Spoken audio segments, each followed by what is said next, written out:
सम्मान्य सभामुख महोदय, अहिले अमेरिका, मेक्सिको र क्यानाडामा फुटबलको 23औं संस्करण वर्ल्ड कप चलिराखेको छ। तर विडम्बना के भने नेपालमा अहिले त्यो वर्ल्ड कप हेर्नका लागि 979 रुपियाँ तिर्नुपर्छ। यो सरासर लुट हो।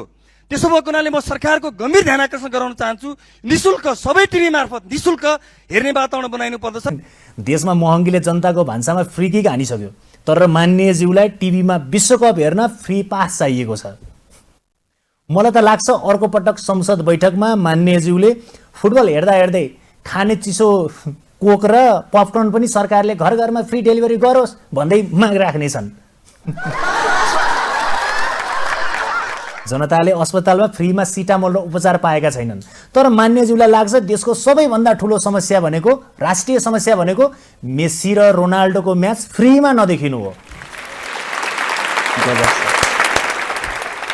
मान्यज्यू, फुटबल त 90 मिनेटमा सकिन्छ, तर तपाईहरूले यो संसदमा गर्ने यो कमेडी सो त हामीले 5 वर्षसम्म फ्रीमा हेर्नुपर्ने छ।